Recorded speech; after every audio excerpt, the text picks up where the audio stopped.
Lu tahu nggak, kalau sosok Dracula yang sering lu lihat di film-film taring tajam, jubah hitam, haus darah, sebenarnya bukan cuma legenda. Dia terinspirasi dari orang nyata, dan yang asli jauh lebih mengerikan. Namanya Vlad III, atau yang dunia kenal sebagai Vlad the Impaler, si penyulak. Dia lahir tahun 1431 di Transilvania, wilayah yang sekarang jadi bagian Rumania. Waktu itu Eropa Timur kayak neraka terbuka, perang di mana-mana. Di selatan ada Kekaisaran Ottoman, kekuatan Islam terbesar di dunia. Di barat kerajaan Hungaria yang Kristen. Di tengah-tengah dua raksasa itu, ada negeri kecil bernama Wallachia tempat Vlad dilahirkan.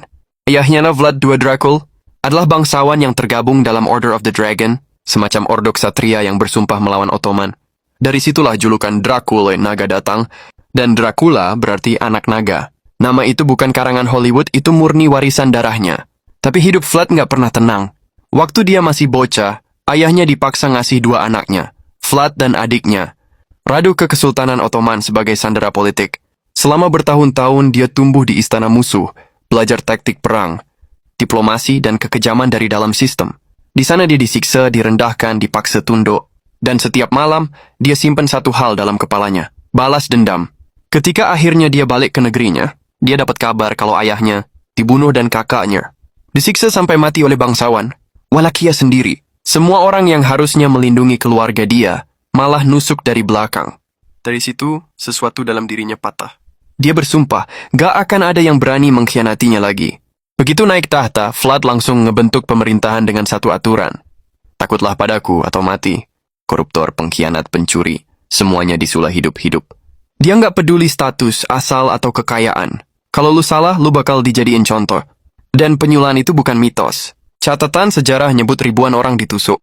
Dari anus sampai keluar lewat bahu atau mulut, terus dibiarkan di lapangan terbuka sampai tubuh mereka membusuk jadi peringatan. Itu bukan sekadar hukuman. Itu teater kekuasaan, teror sebagai strategi politik. Pas tentara Ottoman datang nyerang Wallachia, mereka ngelihat hutan mayat, puluhan ribu tubuh musuh yang disula di jalan menuju istana Vlad. Bau busuk, darah, dan burung pemakan bangkai di mana-mana. Pemandangan itu begitu mengerikan sampai pasukan Ottoman mundur sebelum perang dimulai. Bayangin, Vlad ngalahin ribuan musuh tanpa harus ngangkat pedang. Cuma dengan rasa takut. Tapi gila atau jenius tergantung dari mana lo ngelihatnya. Buat rakyat kecil, Vlad adalah pahlawan. Zamannya dia nggak ada yang berani nyuri, nggak ada pejabat yang korup. Kisah terkenal bilang, lo bisa naruh piala emas di tengah jalan. Wallachia dan balik besoknya, piala itu masih ada di situ. Keamanan total tapi dibayar dengan darah. Namun kekuasaan kayak gitu nggak bertahan lama. Sekutu yang dulu dukung dia akhirnya balik badan. Vlad ditangkap, dijeblosin ke penjara Hungaria selama lebih dari 1 dekade. Waktu keluar, dia coba rebut lagi tahta yang udah direbut adiknya, Radu, yang sekarang jadi boneka Ottoman. Tahun 1476, Vlad akhirnya gugur di medan perang. Kepalanya dipenggal dan dikirim ke Sultan Mehmed II di Istanbul sebagai trofi kemenangan. Tubuhnya dikubur tanpa tanda, tapi cerita tentang kebrutalannya tetap hidup. Berabad-abad kemudian, seorang penulis Irlandia, Bram Stoker, dengar kisah tentang Dracula, pangeran dari Transilvania yang kejam tapi karismatik. Dari situ lahirlah tokoh Count Dracula, vampir abadi yang nyedot darah manusia. Tapi ironi besarnya, Vlad nggak pernah minum darah. Dia cuma manusia yang percaya kalau kekerasan adalah satu-satunya bahasa yang dipahami dunia. Vlad the Impaler bukan monster. Dia produk dari dunia yang brutal, dan dia balas dunia itu dengan kebrutalan yang sama. Bagi sebagian orang, dia tiran berdarah dingin. Bagi rakyatnya, dia pelindung yang tegas. Dan mungkin itu pelajaran paling aneh dari sejarah. Kadang, untuk bertahan hidup di dunia yang bengis, lo harus jadi lebih bengis dari dunia itu sendiri. Sebelum itu, makasih banyak buat yang udah donasi. Requestan yang sebelumnya, yang ini sudah, ya, yang mau request kayak dia, bisa ke bio aku juga ya. Bang, nanti kalau udah beli laptop, bahas relativitas lengkap ya.